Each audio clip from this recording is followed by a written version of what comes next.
Welcome to iShowcase Music. I have the pleasure today to interview a very, very cool and unique individual that has over 700,000 plus followers on TikTok. He goes by Piano Jordan, and he's going to explain exactly why he has that name and how he got so many followers and what he does. Jordan, welcome to the podcast, man. Hi, thank you so much for having me, Scott. I really appreciate it. I am Piano Jordan because I love to play piano.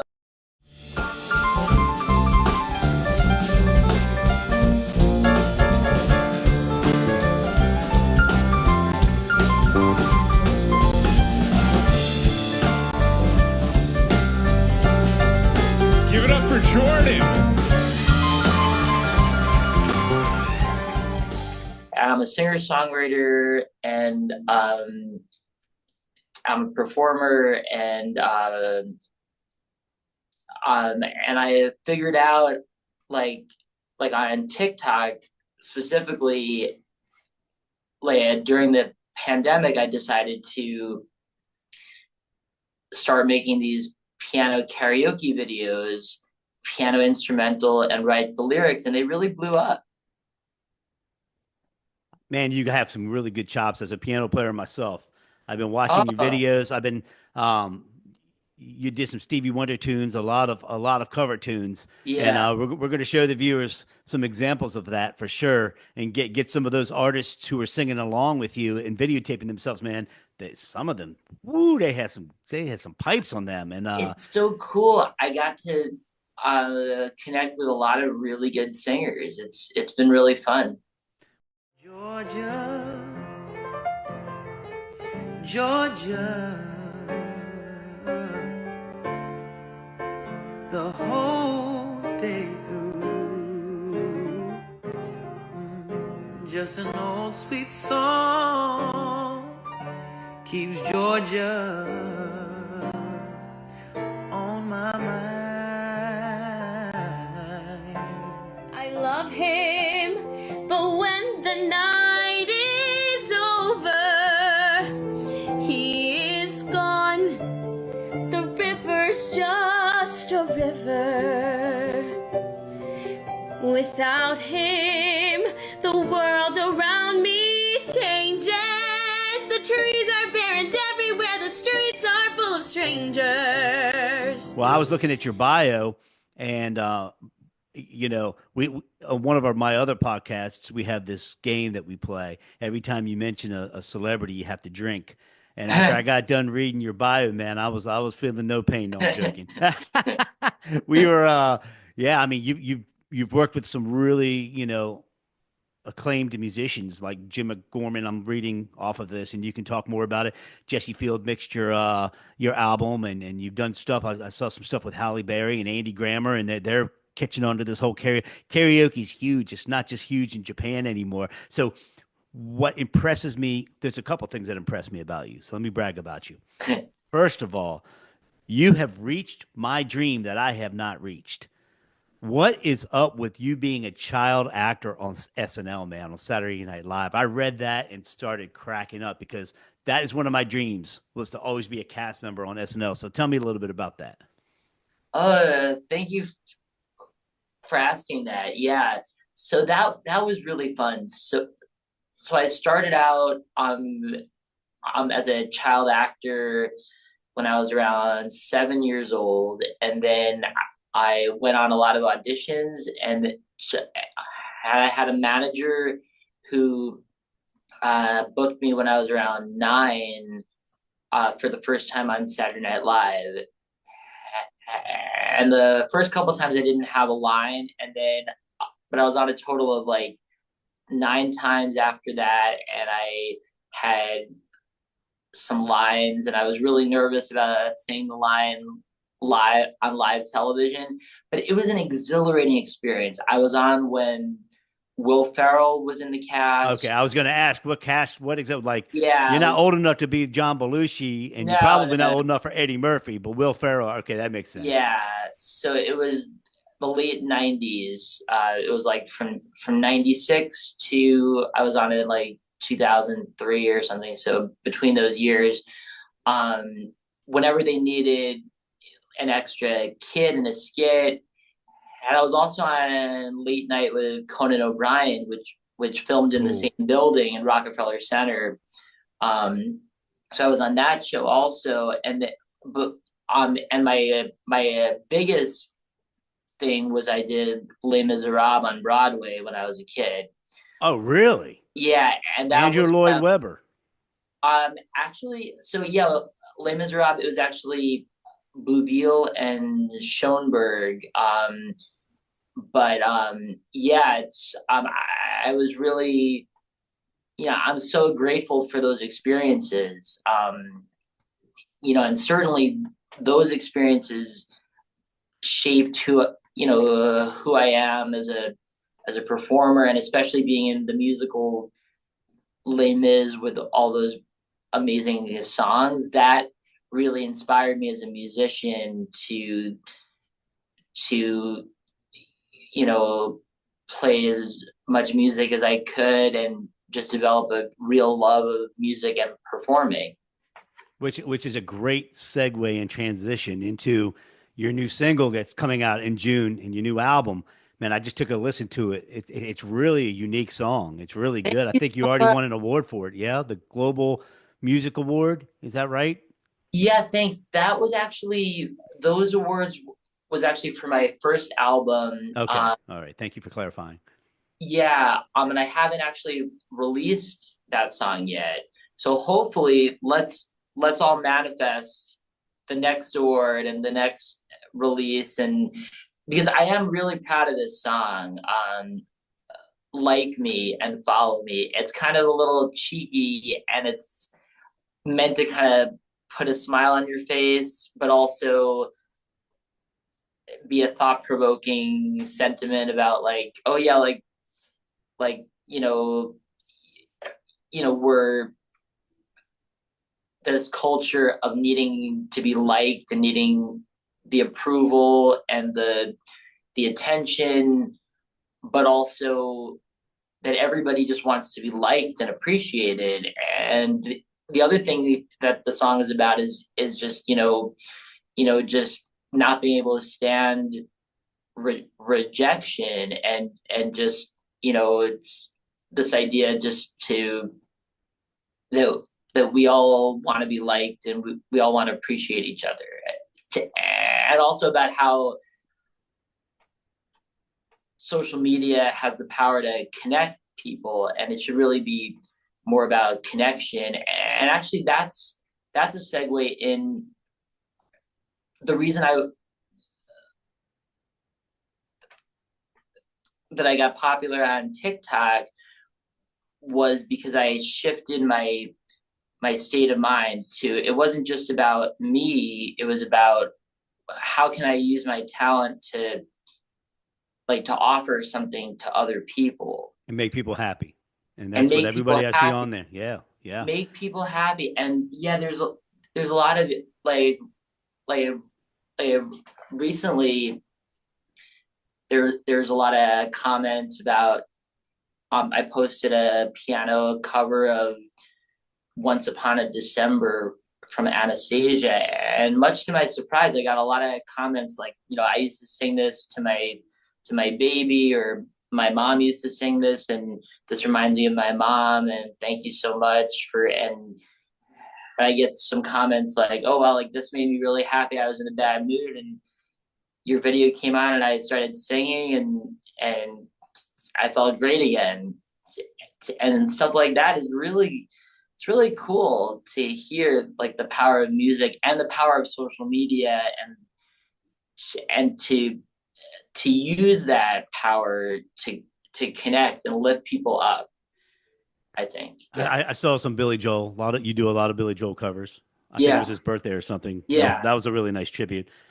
Your original stuff. And let me just clarify that Global Musical Award, the album was Sun Inside You, correct? Correct. That's Correct. what you wanted for. So Yes. definitely go out and check out the original. So with iShowcase Music, man, I mean, I love how you found your niche on TikTok. I love how I'm impressed by how many followers. Oh, that's it right there. Excellent. Sun Inside You. Nice, man. Very nice. Congratulations on that. I can't wait for the new one to come out. It says Yeah, you're saying June you're going to yeah. drop it, so that's good. And the single you're going to drop the single. We're going to let the viewers hear a little snippet of what's coming with the song we were just talking about. That the first single you're going to drop, but the whole Actually, album is going to be out in June. Is not that the whole correct? album, Just the single. Okay, cool. yeah, just the single, and then the album probably by the end of the year. That's awesome. Yeah, it's as an independent artist. I mean, I think it's really good that you have such a foundation to begin with. So, maybe not all 725,000 followers, go to your album or go to your single right away. But however, if those people tell people, tell people, tell people, that's the beauty of social media. That's the beauty of Meta and TikTok and all of that. It's Yeah. a different world we live in, man. It's a different music world we live in. I'm old school. I've been doing this for as long as you have, 30, 35 years. Wow. And yeah, it's if you can adapt and you can adjust and you can relate to people and make people happy and put out good music like you're doing, it's a winning recipe. I mean, how many people can say they do what they love and are able to make a living at it? Yeah. Yeah. Yeah, absolutely. I mean, I feel so grateful, and the other thing is like I have all this this music, all these songs that I posted, and it's been hundreds of songs at this point, like cover songs, um that I just love to play. It just makes me so happy to play these, and it makes me happy to create videos that could be interactive for people.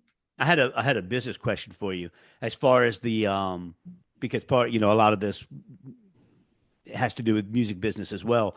The rights, because TikTok pretty much pays for the rights of the songs. I mean, they'll pay the royalties out because you're the original artist performing the music, so you technically own the sound recordings of these cover songs you're performing. Do you have to register, or you just jam it out and TikTok takes care of it from there? Yeah, I mean, to be honest, I don't really know. What I do know is that um well, for the most part, um because my piano version is a little different than the original one, that they don't, it's like considered an original sound or something.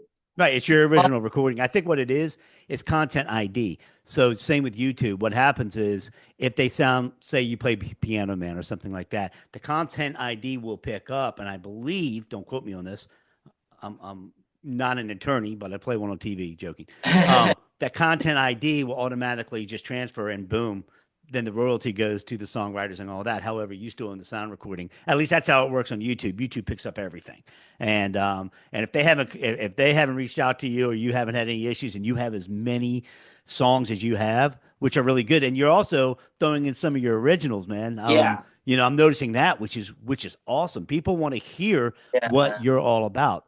Like me, follow me, search for me until you find a fantasy. Oh, like me and follow me, yeah, it's the only way my brain releases dopamine. Oh.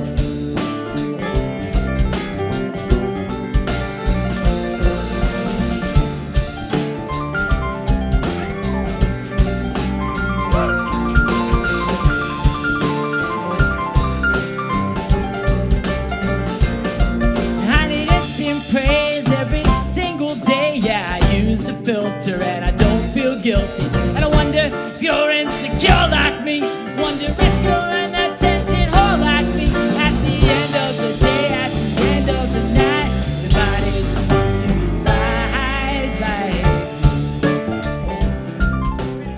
liked. So the other thing I really, really was impressed with. I guess you met John Baptiste recently. There was a really cool picture that I'd love to show the viewers. thank you. Man, that Yeah, dude is something special. He's different. Yeah, I know. yeah. I have another friend that's a really good friend of his, and I hear nothing but positive, man. So what was your experience with him? Yes, yeah, thank you. I did want to talk about that also. So in January, I went to the NAMM show in California, and Great show. it was a great experience. It was my third time going, and all three times I got invited because of my TikTok channel, Mm-hmm. which Nice. I was really amazed by that. So and so if anybody's ever been to the NAMM show, they know there's a million things going on at once. There's so many people, and you kind of have to choose what is the best thing to do at any given time. And so John Batiste had a feature show. I think it was like on a Saturday night, and and it's like such a big event, but it's also like kind of small. Um, so I was able to actually wait outside like the backstage area with Oh, cool. Very cool. and he came out and he was so nice, and I did get to speak to him. So, I mean, I was just like so moved watching him perform because he really has the soul of a true artist. And I can't remember the last time I really felt that way about somebody. It was like, wow, like that is a true artist, and like it really was inspiring. And I got to tell him that I was inspired by his music. I'm a piano player also, and when I said that, his eyes lit up, and he's like, "Oh yeah, you're a piano player too. Like, keep playing, man. Keep going." And I told him that he's an inspiration, and he said, "Oh, thank you." And I got a not a great picture, but I'll send it to you. But it was the best one I could get. But that was a profound experience for me, and you know the fact that that event was also special because everybody was either a musician or in the music business or Mm-hmm. some kind of connected in the same world. So it wasn't just like a regular concert. It was like it meant something more, I guess, too. He's a world level talent, Yeah. and at the end of the day, once a single comes out and people get to hear your other album and hear what you're doing and what you're all about, someday sooner than later, people are going to come up to you and probably say the same thing that you're an inspiration because you're putting Uh smiles on people's faces. Man, I don't know. I got to ask. I'm going to squirrel on you a little bit, man. I got to ask. Are these singers that are coming on to your TikTok singing along with you? Are they just random, or are you seeking them out, or like? Because man, there was a gal that was just smoking, and then the other guy was just phenomenal. But these singers that are singing along are like, I'm like ready to sign whoever I can because if they're not, they're just great. How are you finding them, yeah, or is it random? random. Random. I just put those videos out there and I send it, you know, when I first started on TikTok doing this, and I didn't have that much of a following, I would sort of look for singers and tag them and message them and stuff. And then my my first big viral video of the piano karaoke was Bohemian Rhapsody, That's not an uh, easy song. which is a great song. And Great song, but not easy so to play. yeah, and so that was like my first viral video, and then I started to get a lot of followers, and then and thousands of people sang that one with me, and then from there it just kind of evolved, and I was also like, okay, like this really works. Let me do more of these, and then but for the most part, I mean, all the celebrities that sang with me, they found my video. Like Wow. I didn't reach out to them or anything. And actually, like a couple cool things also that came out of the TikTok is Joss Stone, her management team reached out to me and hired me to accompany her to promote her Christmas album. Wow. This was like a this was about a year and a half ago or something, and that was wild to me. It was so wild that I didn't even believe that it was real until I actually got there and saw Joss Stone and played with her. Because I was kind of like, really, like they're seeking out me to play with her. So that was a really cool moment. And then also I was hired by different people to create piano covers of like big artist songs like Hunter Hayes and uh, Madison Beer. Actually, Hunter Hayes duetted me, and I met him at NAM also. Great artist. And I told him, that I was the piano guy that did a song. He's like, "Oh yeah, hi." And I was like, "Maybe we should write a song together sometime." He's like, "Yeah." So Where are you out of? Where do you live? so so New York City half the time, and then West Virginia half the time. Oh, okay. So yeah, and actually I'm playing a show. I don't know when this video is gonna come out, but I'm playing a show Monday, June 16th at Brooklyn Music Kitchen in Brooklyn, Hmm. New York. That's Monday at 8 o'clock. It's part of like like a songwriter showcase and open mic, and there's a lot of good writers, and you could also go there and perform and play a couple songs as well. But I'm going to be playing there, and then I'm going to be playing in West Virginia at the Shepherdstown Opera House, June 20th, which is also the release date of my song "Like Me and Follow Me."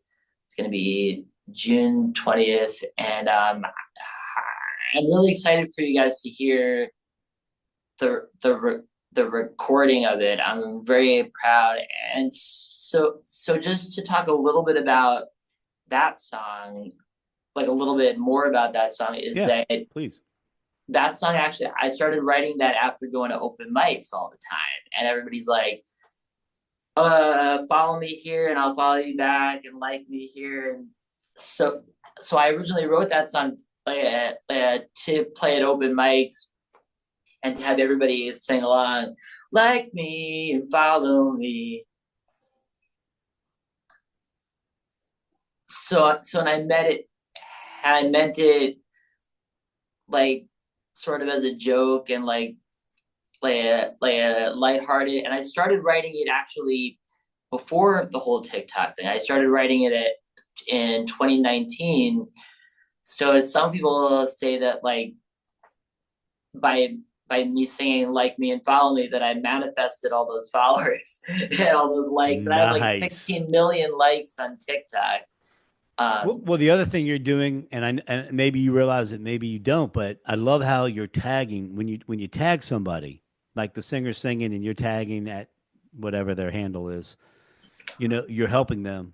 You're helping them. And that's what I try to do here with iShowcase Music, doing these artist spotlights. Giving an opportunity for artists to have something released, a project or a songwriter, or and it's funny when you talk about these open mics.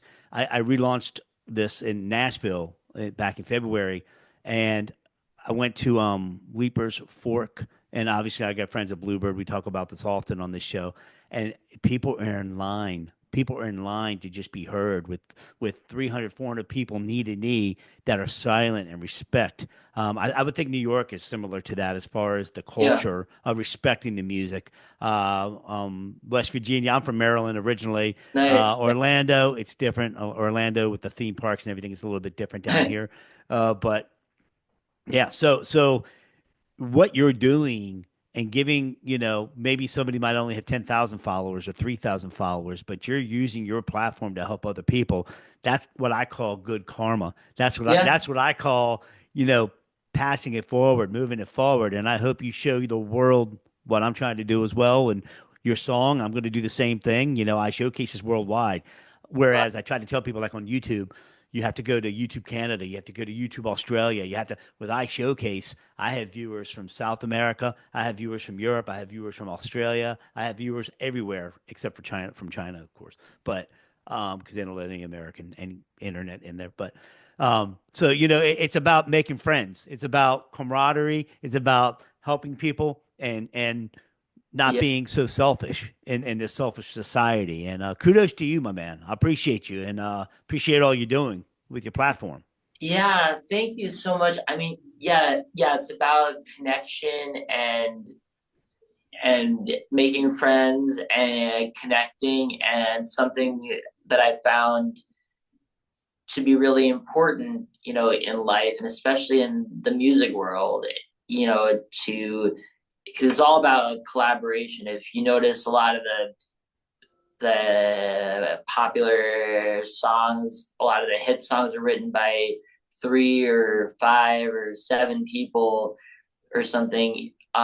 That's a Nashville thing for sure. Yeah, That's but by the way, I will say that I'm proud that my new single, "Like Me and Follow Me," I wrote that one all by myself. So I'm proud of that. So I'm gonna actually, yeah, that. But also, I do want to say my advice for musicians' approach to social media is, like we were just talking about, to create content that people can interact with, and create something from your music that people can, that's like a gift to people. And so all of my piano karaoke videos are they're like a service to people, and make people feel better, and and to really connect the music and to reach people. for those who are not watching this video but are listening. How can they get in touch with you? How can they follow you on TikTok? And what's the easiest way to reach out to you? Yes, so I am Piano Jordan on Instagram and TikTok, and also YouTube. My Spotify, my real name and my artist name is Jordan Siwek. That's Siwek. So I just use my real name for all my releases. My album is called Sun Inside You, and the new song is called Like Me and Follow Me, and that's going to be released pretty soon, and I'm excited about that. And yeah, I would say also my advice for songwriters on the, is it's not a bad idea to make like an open verse challenge where you sing the chorus and then have some empty space for somebody else to invent their own piece of it or something. I've seen a lot of accounts really grow on TikTok specifically from that sort of interactive approach. I want to say, man, well, a big story from that was the artist Teddy Swims. I don't know if he did that or not, but Yes. I think he did do that. I know I heard him do a cover of "Don't Stop Believing," and everybody was just like blown away. And then he came out with his banger, and he's just been sailing ever since. But Yeah. that's a brilliant, that's a really good advice, because now things can be so collaborative. It doesn't. And congratulations on writing the song by yourself. I've done that once or twice, and it's you start second guessing yourself, because usually you're able to bounce off of people's ideas and creativity. But yeah, you did good on that. But yeah, so that's great advice. I definitely think it's finding your niche, being different, but not being so crazy that people can't relate. People can relate to you. People can relate to the songs you're playing. People can relate to the original songs you're writing. They can relate to your history, and you're a Yes. humble dude. I mean, you just. I wish you the best, and I can't, thank you enough for taking time. I mean, check Jordan out at Piano Jordan. Go on TikTok. We're not lying. We've got a lot of people following him. I'm venturing to say within a year you'll have double the followers if you keep Thank you going so like you're much. going.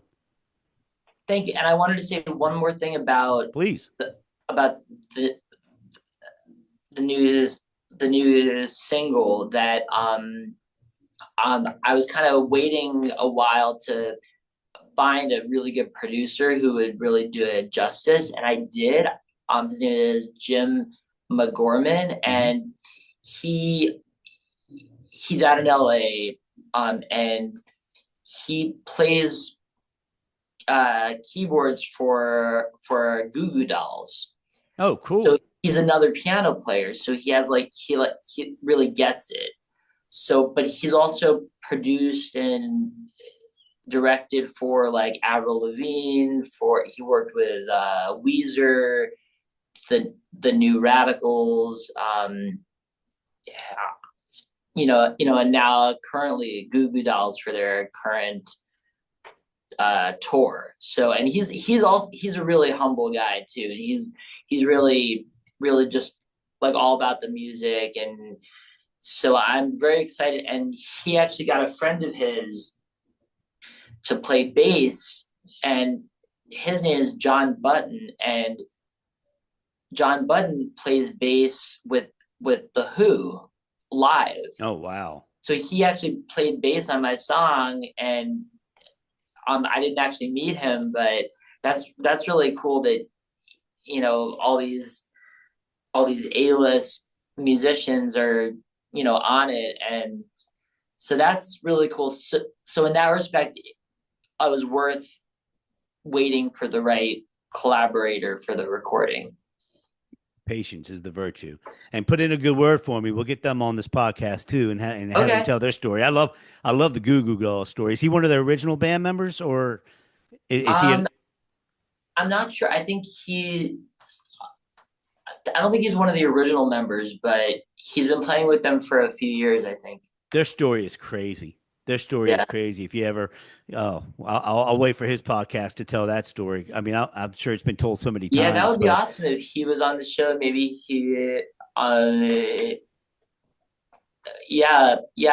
maybe he could get other people on your show too. Dude, I can do up to 50 people, even 100 people. So bring you back on. I'd love to invite you back on, have him come on, have your bass player come back on, and we just have a bunch of boxes from all over the country.